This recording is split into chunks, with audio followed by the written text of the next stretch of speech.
Assalamualaikum. Salam sehat, salam berbahagia. Ketemu lagi dengan saya Hapas. Kita membaca Harry Potter dan Tawanan Azkaban. Sekarang sudah masuk chapter 14, bagian 14. Seperti biasa sebelum membaca saya mohon maaf bila ada kesalahan dalam membaca istilah asing ataupun istilah Indonesia, salah menginterpretasikan penggalan, karena rupanya ada pembaca lain nanti yang rupanya penggalannya menjadikan lebih seru di pikirannya pas mendengar cerita saya membacanya. Kayaknya kurang seru karena penggalannya yang salah. Mohon maaf atas segala kekurangan, yang penting semoga menghibur. Bagian 14, Dendam Snape. Tak seorang pun anak di menara Gryffindor tidur malam itu. Mereka tahu bahwa kastil digeledah lagi dan semua anak asrama berkumpul tinggal jaga di ruang rekreasi, menunggu berita apakah Black berhasil ditangkap. Profesor McGonagall muncul kembali subuh untuk memberitahu mereka bahwa Black sekali lagi berhasil lolos. Kemanapun mereka pergi keesokan harinya, mereka melihat pengamanan yang diperketat. Flitwick tampak sedang mengajari pintu-pintu depan untuk mengenali foto-foto besar Sirius Black. Filch mendadak berjalan mondar-mandir sepanjang koridor-koridor, menutup segala lubang, dari celah sempit di tembok sampai lubang tikus. Sir Cadogan sudah dipecat. Lukisannya sudah dikembalikan ke bordersnya yang sepi di lantai 7. Dan si Nyonya Gemuk sudah kembali. Dia sudah direstorasi dengan ahli, tetapi masih sangat ketakutan dan baru setuju kembali menjalankan tugasnya dengan syarat diberi perlindungan ekstra.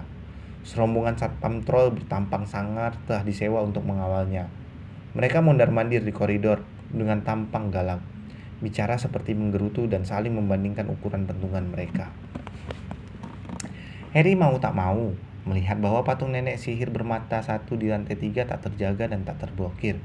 Rupanya perkiraan Fred dan George betul bahwa hanya mereka lah, dan sekarang ditambah Harry, Ron, dan Hermione yang tahu tentang lorong rahasia di dalamnya. Apakah sebaiknya kita laporkan? Harry menanyai Ron. Kita tahu dia tidak akan datang lewat Honeydukes, kata Ron menolak ide Harry. Kita pasti sudah dengar kalau toko itu dibobol. Harry senang Ron berpendapat begitu. Kalau si penyihir bermata satu juga diblokir, dia tak akan bisa ke Hogsmeade lagi. Ron mendadak menjadi selebriti. Untuk pertama kalinya, orang lebih memperhatikan dia daripada Harry. Dan jelas sekali, Ron agak menikmati pengalaman ini. Meskipun masih sangat terguncang dengan kejadian malam sebelumnya, dengan senang hati dia menceritakan kepada siapapun untuk bertanya. Yang bertanya, apa yang terjadi secara mendetail. Aku sedang tidur dan aku dengar bunyi kain robek. Kukira aku mimpi, tetapi kemudian terasa tiupan angin. Aku terbangun dan salah satu sisi kelambuku sudah merosot. Aku berbalik melihatnya di atasku, seperti tengkorak dengan rambut kotor riap-riapan, memegang pisau besar panjang, paling tidak 30 cm, dan dia memandangku dan aku memandangnya, dan kemudian aku menjerit dan dia kabur. Tapi kenapa? Ron menambahkan kepada Harry. Ketika rombongan cewek kelas 2 yang mendengarkan ceritanya yang mengerikan telah pergi. Kenapa dia kabur? Harry juga sudah mempertanyakan hal itu. Kenapa Black yang mendatangi tempat tidur yang salah tidak membungkam Ron dan meneruskan mencari Harry? Black sudah membuktikan 12 tahun lalu dia tidak keberatan membunuh orang-orang tidak bersalah. Dan kali ini dia cuma menghadapi 5 anak laki-laki tak bersenjata. 4 diantaranya sedang tidur. Mestinya dia tahu susah baginya untuk bisa lolos dari kastil setelah kau menjerit dan membangunkan orang-orang, kata Harry berpikir-pikir. Dia harus membunuh seluruh penghuni asrama untuk bisa keluar lewat lubang lukisan. Kemudian dia masih akan bertemu guru-guru. Neville benar-benar mendapat malu. Profesor McGonagall marah sekali kepadanya sehingga dia melarang Neville ikut semua kunjungan ke Hogsmeade yang akan datang, memberinya detensi dan melarang siapapun memberi Neville kata kunci untuk masuk ke menara. Kasihan sekali Neville. Terpaksa dia menunggu di luar ruang rekreasi setiap malam sampai ada anak yang mengajaknya masuk. Sementara satpam troll menyeringai menyebalkan kepadanya. Meskipun demikian, tak satu pun dari hukuman ini sebanding dengan yang diberikan neneknya kepadanya. 2 hari setelah kedatangan Black, Neneknya mengiriminya hal yang terburuk yang bisa diterima murid Hogwarts waktu sarapan. Howler. Burung-burung hantu sekolah menderu masuk ke aula besar, membawa pos seperti biasanya, dan Neville tersedak ketika seekor burung hantu serak besar mendarat di depannya. Paruhnya menggigit amplop merah. Harry dan Ron yang duduk berhadapan dengannya langsung mengenali surat itu sebagai Howler. Ron menerimanya dari ibunya tahun sebelumnya. Howler itu surat yang kalau dibuka nyerocos sendiri, marah-marah, dengan suara yang sangat besar, hasil rekaman marah-marah orang yang ngiriminnya. Kayak gitu lah kira-kira. Bisa dibaca detailnya di tahun keduanya buku Harry Potter. Lanjut lagi ya. Bawa lari Neville, Ron menyarankan. Neville tak perlu diberitahu 2 kali. Dia menyambar amplop itu dan memegangnya di depannya seakan amplop itu bom yang siap meledak. Berlari meninggalkan aula. Sementara anak-anak di meja Slytherin tertawa terbahak-bahak melihatnya. Mereka mendengar Howler meledak di depan aula. Suara nenek Neville yang secara sihir diperkeras 100 kali dari normalnya menjerit bagaikan dia telah mempermalukan seluruh keluarganya. Harry terlalu sibuk kasihan kepada Neville sehingga dia tidak langsung menyadari bahwa dia juga menerima surat. Hedwig mendapatkan perhatiannya setelah mematuk pergelangan tangannya yang keras. Uch! Oh, terima kasih Hedwig. Harry merobek amplop suratnya, sementara Hedwig melahap sebagian cornflake Neville. Dear Harry dan Ron, bagaimana kalau kalian minum teh denganku sore ini sekitar pukul 6? Aku akan datang menjemput kalian di kastil. Tunggu aku di aula depan. Kalian tidak boleh keluar sendiri. Dengan huruf besar semua. Jadi bacanya, kalian tidak boleh keluar sendiri. Salam Hagrid. Mungkin dia mau mendengarkan tentang Black, kata Ron. Maka pukul 6 sore itu Harry dan Ron meninggalkan menara Gryffindor, berlari melewati Satpam Troll menuju ke aula depan. Hagrid sudah menunggu mereka. Baiklah Hagrid, kata Ron.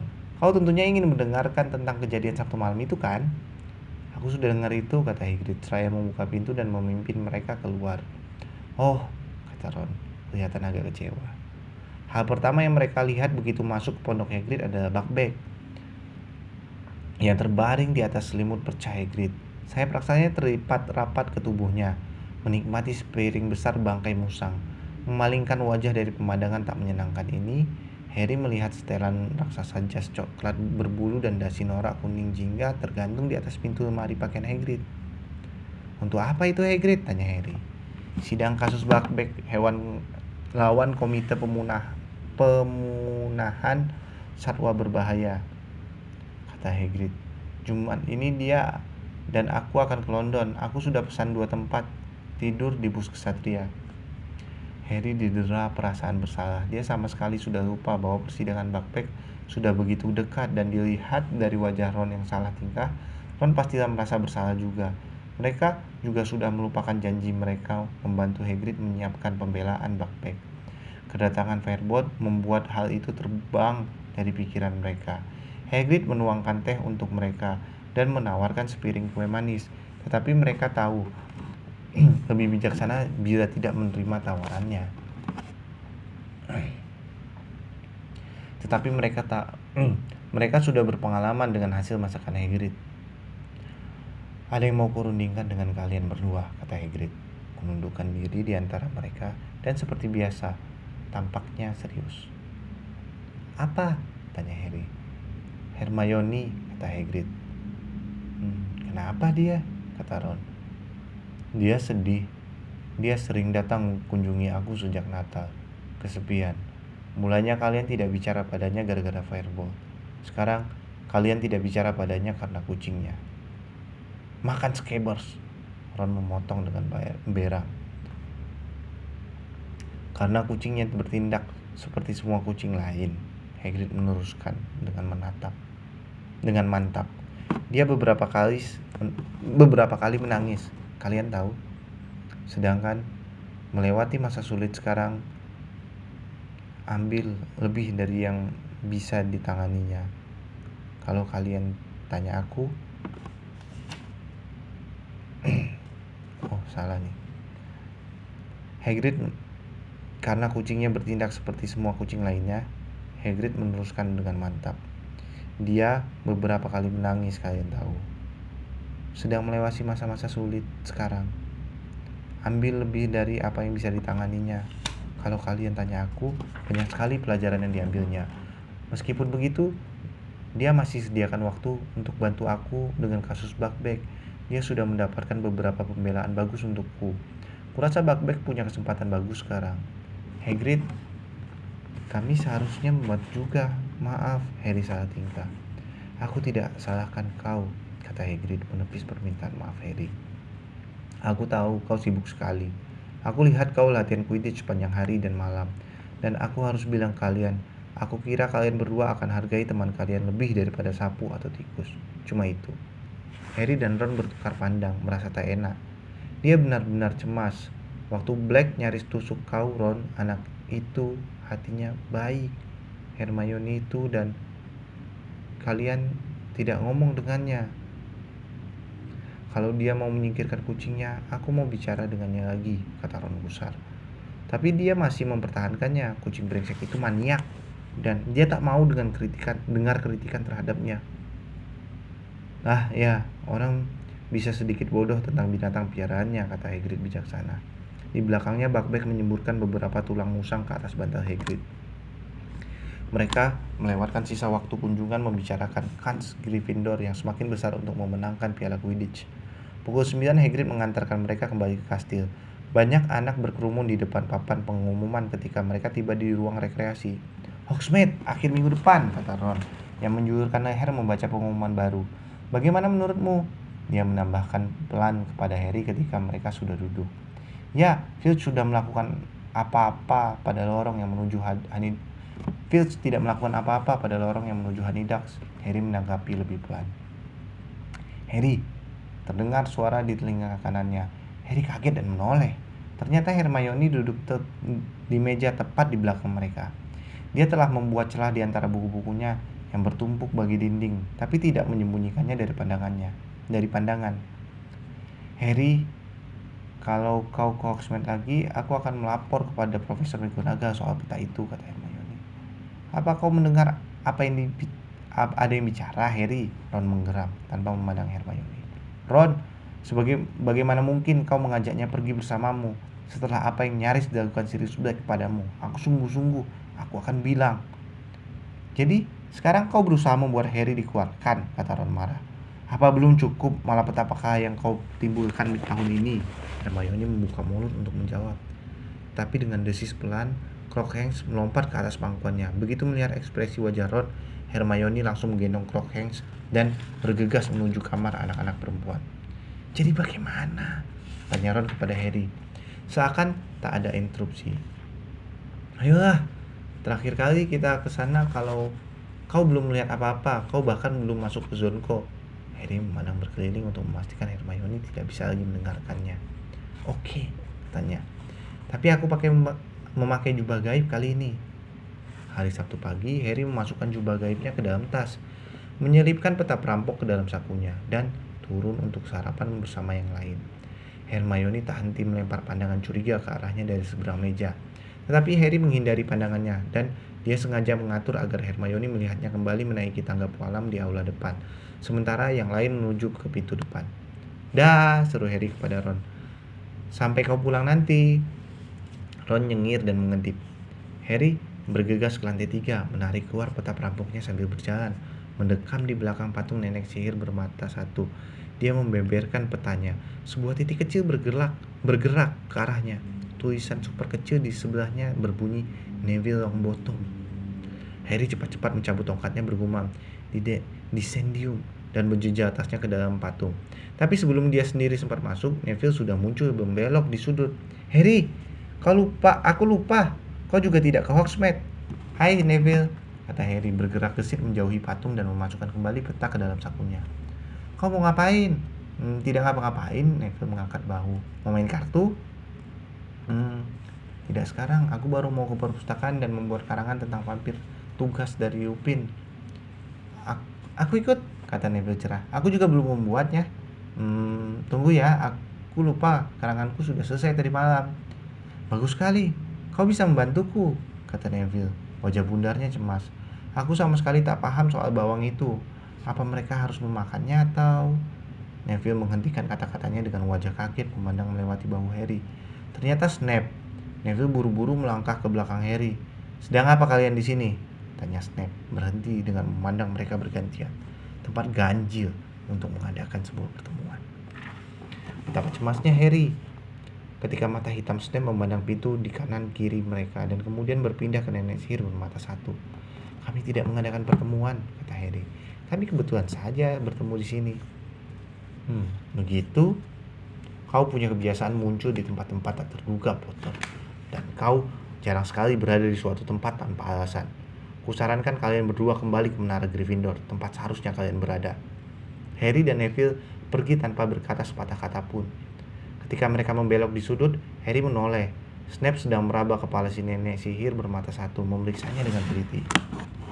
Harry berhasil membebaskan diri dari Neville di depan Nyonya Gemuk dengan jalan memberitahukan kata kuncinya. Kemudian dia berpura-pura karangan vampirnya ketinggalan di perpustakaan dan dia bergegas pergi. Begitu dia sudah tak bisa lagi dilihat oleh satpam troll, dikeluarkannya lagi peta dan didekatkannya ke wajahnya. Koridor lantai 3 tampaknya kosong. Harry memeriksa peta dengan teliti dan serius dengan lega bahwa titik kecil berlebar Severus Snape sekarang sudah berada kembali di kantornya. Dia berlari kembali ke tempat si nenek sihir bermata satu, membuka punuknya dan mengangkat dirinya dan menyusul tasnya yang sudah ada dalam dasar luncuran. Dia mengosongkan kembali peta perampoknya kemudian berlari.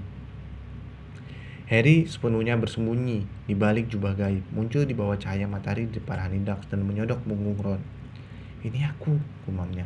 Kok lama sekali, desis Ron. Snape berkeliaran. Mereka menyusuri High Street. Di mana kau? Ron berkali-kali bergumam dari sudut mulutnya.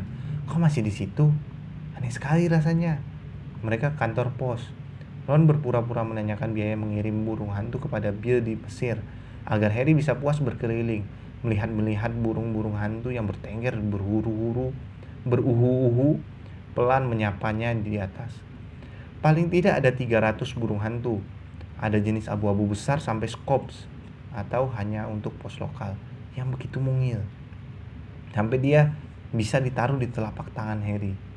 Selanjutnya mereka mengunjungi Zonko. Toko itu penuh sesak dengan anak-anak, sehingga Harry harus sangat hati-hati jangan sampai menginjak kaki anak-anak lain dan menimbulkan kepanikan.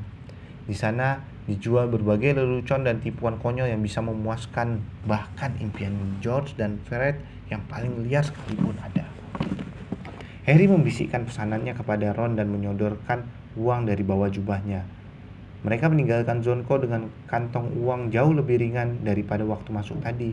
Tetapi saku-saku mereka menggelembung dengan bom kotoran, permen cegukan, sabun telur katak, dan cangkir teh penggigit hidung masing-masing satu. Hari itu cerah dan angin sepoi bertiup. Dan mereka berdua tak ingin berada di dalam ruangan. Mereka berjalan melewati Three Broomsticks dan mendaki lereng bukit untuk mengunjungi Shrieking Shack, tempat paling berhantu di seluruh Inggris. Pondok itu terletak agak jauh dari rumah-rumah lain di desa itu, dan bahkan di siang bolong pun tampak agak mengerikan, dengan jendela-jendela yang tertutup papan dan kebun yang lembab dipenuhi tumbuhan liar. Bahkan hantu-hantu Hogwarts menghindarinya, kata Ron saat mereka bersandar di pagarnya mendongak memandang pondok itu. Aku pernah bertanya kepada Nick, si kepala nyaris putus. Dia bilang, menurut yang didengar, yang tinggal di sini serombongan hantu sangat kasar. Tak seorang pun bisa masuk. Fred dan George pernah mencoba, tentu saja. Tapi semua jalan masuknya disegel.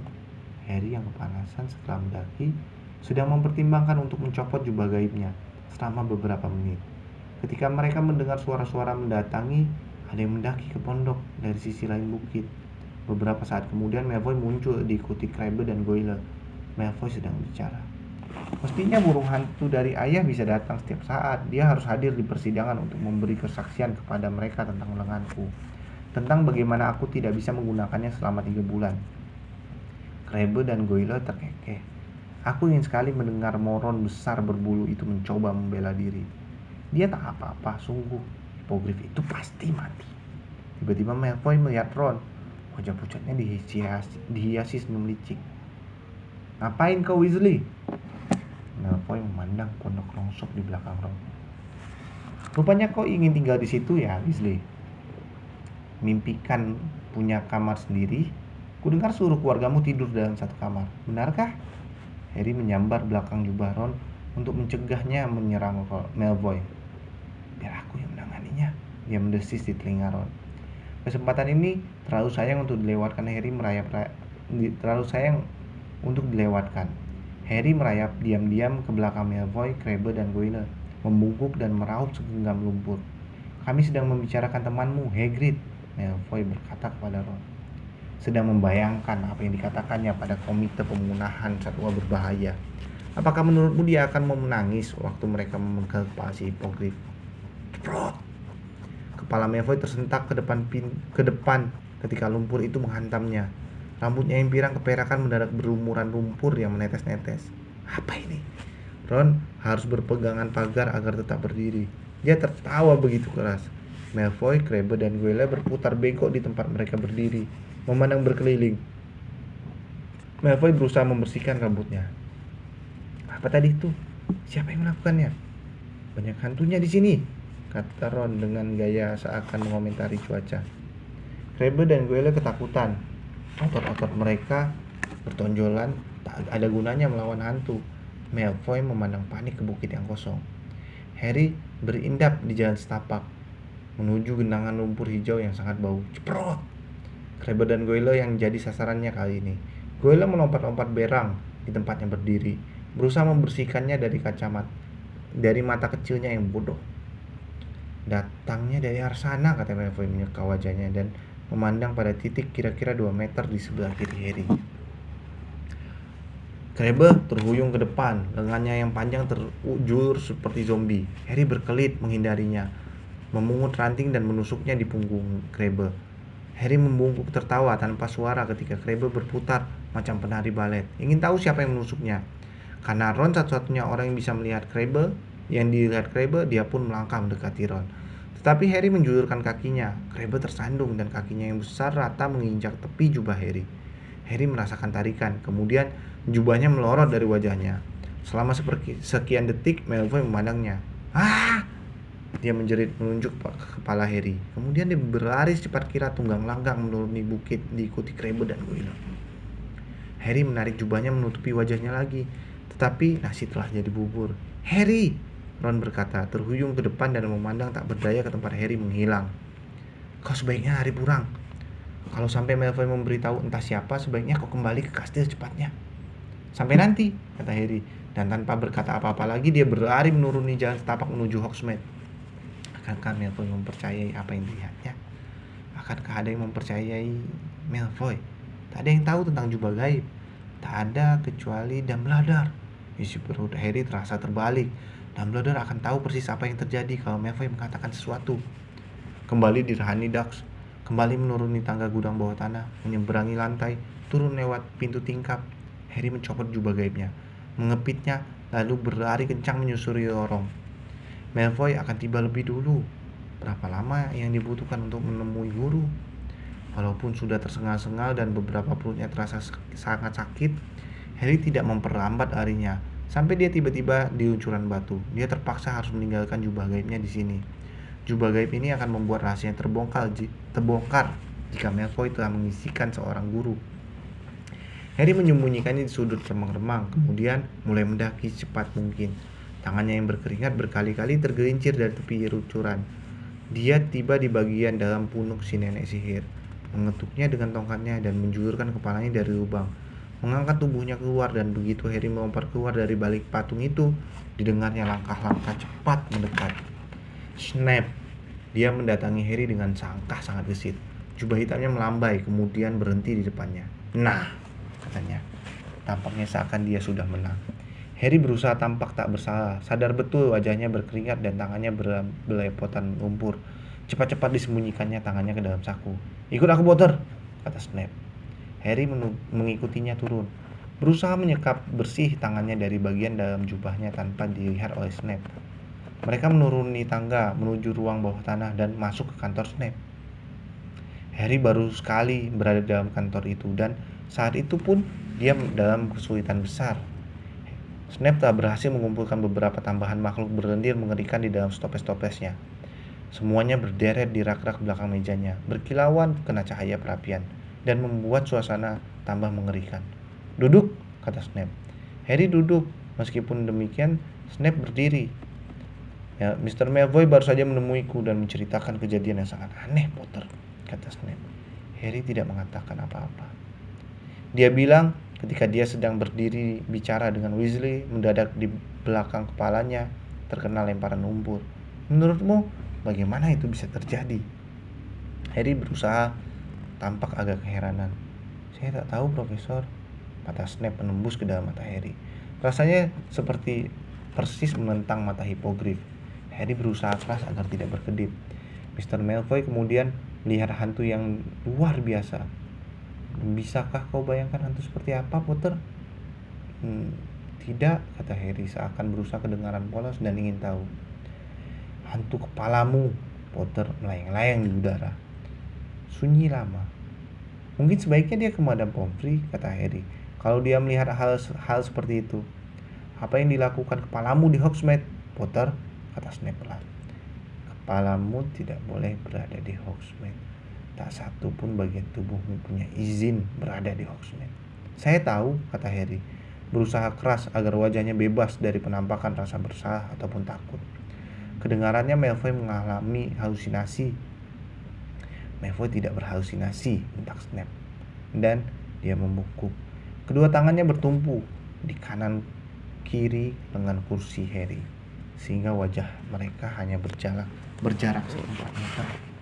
"Kalau kepalamu ada di Hogsmeade, begitu juga sisa tubuhmu yang lain." "Saya ada di menara Gryffindor," kata Harry, "seperti yang Anda katakan." "Apa ada yang bisa mengkonfirmasi itu?" Harry tidak berkata apa-apa. Bibir tipis Snape melengkung membentuk senyum mengerikan. "Nah," katanya seakan menegakkan tubuh.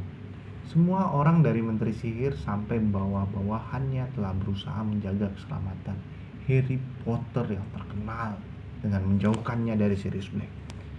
Tetapi Harry Potter yang terkenal bikin aturan sendiri. Biar saja orang-orang biasa mencemaskan keselamatannya.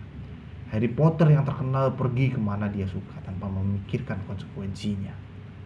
Harry diam saja. Snape sedang mencoba memprovokasinya untuk membeberkan apa yang sebenarnya. Harry tak melakukan apa-apa.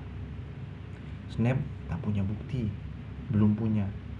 "Ternyata kau mirip sekali dengan ayahmu, Potter," kata Snape tiba-tiba. Matanya berkilat. Dia juga sombong. Sedikit bakat di lapangan Quidditch membuatnya berpikir dia lebih hebat dari kami semua juga. Berkeliaran dengan sok bersama dengan teman-teman dan pengagumnya. Kemiripan di antara kalian berdua luar biasa. "Ayah saya tidak sok," kata Harry tanpa bisa menahan diri. "Saya pun tidak. Ayahmu juga tidak mempedulikan peraturan," Snape meneruskan.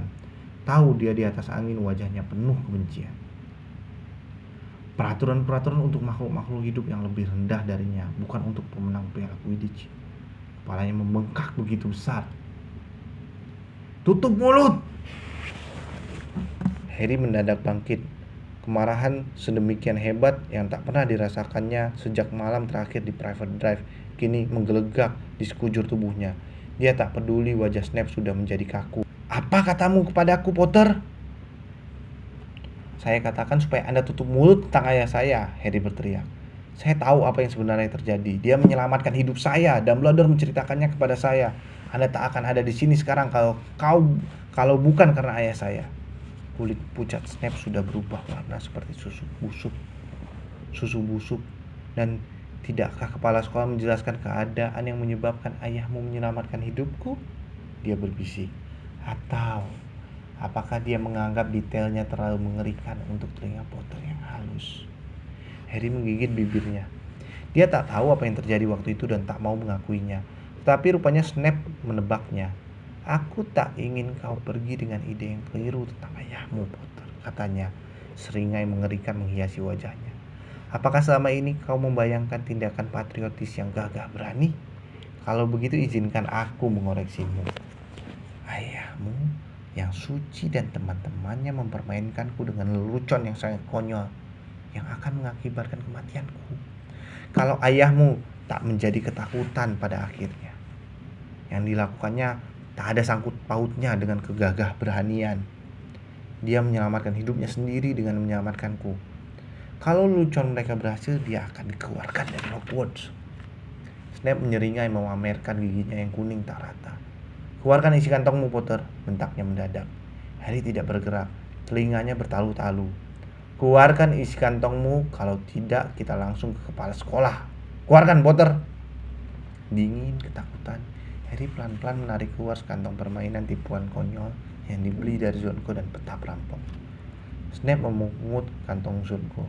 Ron memberikannya kepada saya, kata Harry, berharap dia punya kesempatan memberitahu Ron sebelum Ron bertemu Snape. Dia membawakannya dari Hogsmeade sebagai oleh-oleh terakhir kali. Begitu? Dan kau membawanya kemana-mana dari waktu itu? Sungguh mengharukan. Dan apa ini? Snape sudah mengambil petanya. Harry berusaha sekuat tenaga agar menjaga wajahnya berekspresi. Sepotong perkamen cadangan, dia mengangkat bahu. Snape membalikkannya, matanya menatap Harry. Tentunya kau tidak memerlukan perkamen yang butut begini, katanya. Bagaimana kalau aku buang saja?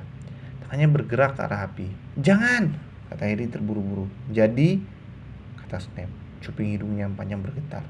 Apakah ini hadiah berharga lain dari Mr. Weasley? Atau ini lain lagi? Surat, mungkin ditulis dengan tinta tak terlihat. Atau instruksi bagaimana bisa ke Hogsmeade tanpa melewati Dementor.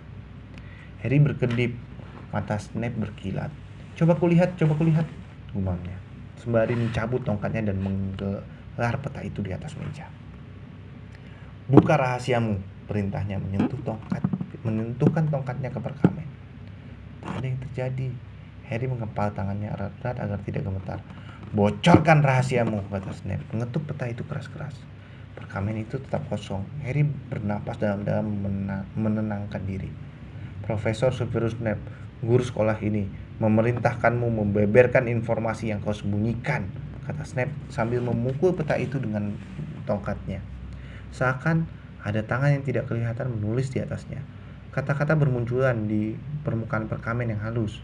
Mr. Mooney menyampaikan salam kepada Profesor Snape dan memohon agar hidung besarnya tidak dipakai mengendus urusan orang lain dan mencampurinya. Snape terperangah. Harry terbelalak kaget melihat pesan itu. Tetapi tulisan itu tak berhenti di situ. Ada kata-kata lain yang muncul di bawah pesan pertama itu. Mr. Prongs sepakat dengan Mr. Mooney dan ingin menambahkan bahwa Profesor Snape adalah orang yang sinting dan jelek. Ini sungguh lucu sekali jika situasinya tidak seserius itu. Dan masih ada lagi. Mr. Pettigrew ingin menyampaikan keheranannya bahwa idiot seperti itu bisa menjadi profesor. Harry memejamkan matanya ngeri. Ketika dia membukanya lagi, peta itu telah menyampaikan pesan terakhirnya. Mr. Wormtail mengucapkan selamat siang kepada Profesor Snape dan menasihatinya untuk mencuci rambutnya yang bau. Harry menunggu meledaknya kemarahan Snape. Jadi, kata Snape pelan, kita lihat saja. Dia menyeberang ke perapian sambil mengambil segenggam bubuk berkelap-kelip dari dalam toples dan rak perapian dan melemparnya ke perapian. Lupin, Snape memanggil ke dalam perapian. Aku mau bicara. Dengan amat bingung, Harry menatap ke api. Ada sosok besar muncul berpusar sangat cepat. Beberapa detik kemudian, Profesor Lupin melangkah keluar dari perapian, seraya mengibas-ngibaskan debu dari jubah susunya. Kau memanggilku, Severus? Tanya Lupin lunak. Ya, kata Snape. Wajahnya berkeriut, penuh kemarahan sementara dia menyeberang kembali ke mejanya. Aku baru saja meminta Potter mengosongkan saku-sakunya. Dia membawa-bawa ini. Snape menunjuk perkamen itu. Di atasnya, perkataan-kataan Miss Mooney, Wormtail, Pettigrew, dan Prongs masih berkilauan. Ekspresi ganjil muncul di wajah Lupin. Nah, kata Snape, Lupin masih harus menatap peta. Harry mendapat kesan bahwa Lupin sedang berpikir cepat. Nah, kata Snape lagi, perkamen ini jelas penuh sihir hitam. Ini kan keahlianmu, Lupin. Menurutmu, dari mana Potter mendapat barang semacam itu? Lupin mendongak dengan setengah menggerling tak kentara ke arah Harry, memperingatkan agar tidak menyela. Penuh sihir hitam, dia mengulang ringan. Apakah kau benar-benar berpendapat seperti itu, Severus? Bagiku tampaknya ini cuma sepotong perkamen yang akan mengejek siapapun yang mencoba membacanya. Kekanak-kanakan. Tetapi jelas tidak berbahaya kan? Kuduga Harry mendapatkannya dari toko lelucon. Begitu? Kata Snape, rahangnya sudah kaku saking marahnya. Menurutmu toko lelucon bisa menjual barang semacam ini? Apa tidak lebih mungkin dia mendapatkannya langsung dari para pembuatnya? Harry tak mengerti apa yang dibicarakan Snape. Lupin pun tampaknya tak mengerti. Maksudmu dari Mr. Wormtail atau salah satu dari orang ini, katanya. Harry, kau kenal salah satu dari mereka? Tidak, jawab Harry cepat. Kau sudah dengar sendiri, kata Severus. Kata Lupin. Kau sudah dengar sendiri kan, Severus? Kata Lupin, menghadap ke Snape lagi. Bagiku ini kelihatannya produk keluaran Zonko. Seperti sudah diatur, Ron muncul berlarian ke dalam kantor Snape. Dia betul-betul kehabisan napas dan berhenti tepat di meja Snape.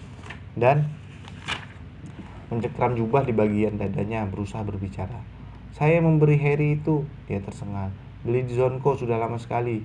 Nah, kata Lupin, menepuk tangannya dan memandang berkeliling dengan ceria. Urusannya sudah jelas, Severus. Kau ambil kembali ini ya. Lupin melipat peta itu dan menyelipkannya ke balik jubahnya. Harry, Ron, ikut aku. Aku perlu bicara dengan kalian tentang karangan vampir itu. Maafkan kami, Severus. Harry tak berani memandang Snape ketika mereka meninggalkan kantornya. Dia, Ron, dan Lupin berjalan terus sampai ke aula depan. Baru setelah tiba di sana, Harry berani bicara. Dia menoleh kepada Lupin. Profesor, aku tak mau mendengarkan penjelasan, kata Lupin, pendek. Dia memandang berkeliling aula depan dan kosong memelankan suaranya. Aku kebetulan tahu peta ini disita oleh Mr. Filch bertahun-tahun yang lalu. Ya, aku tahu ini peta, katanya. Ketika Harry dan Ron tampak tercengang. Aku tak mau tahu bagaimana peta ini bisa jatuh ke tanganmu. Meskipun demikian, aku heran kau tidak menyerahkannya. Terutama setelah apa yang terjadi ketika ada anak yang meninggalkan informasi di sembarang tempat di kastil. Dan aku tak akan bisa mengembalikannya kepadamu, Harry. Harry sudah menduga itu. Lagi pula dia sudah ingin sekali mendapatkan penjelasan sehingga tak protes. Kenapa Snape mengira saya mendapatkan ini dari pembuatnya? Karena Lupin ragu-ragu. Karena para pembuat peta ini akan memikatmu untuk meninggalkan sekolah. Mereka akan menganggapnya sangat konyol. Apakah Anda kenal mereka? Tanya Harry sangat terkesan.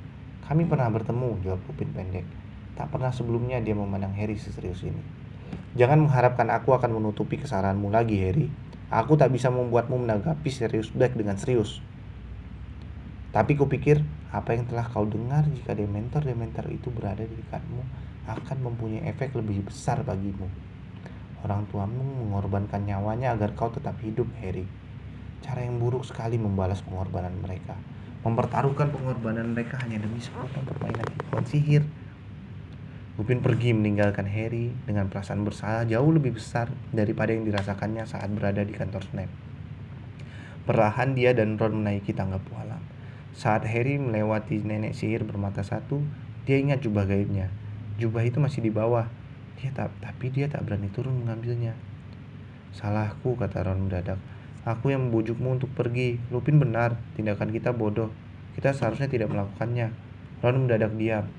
Mereka telah tiba di koridor tempat para satpam troll mondar-mandir dan Hermione berjalan ke arah mereka. Dengan sekilas memandang wajahnya saja, Harry yakin bahwa Hermione sudah mendengar apa yang terjadi. Hatinya mencelos. Sudahkah Hermione memberitahu Profesor McGonagall? Aku mau nyukurin kami, kata Ron galak ketika Hermione berhenti di depan mereka. Tidak, kata Hermione. Dia memegang sepucuk surat dan bibirnya bergetar. Hanya menurutku kalian harus tahu, Hagrid kalah. Buckbeak akan dibantai. Itu tadi bagian 14 Harry Potter dan Tawanan Azkaban. Oke. Sampai jumpa di video selanjutnya, video lainnya. Salam sehat, salam berbahagia. Assalamualaikum.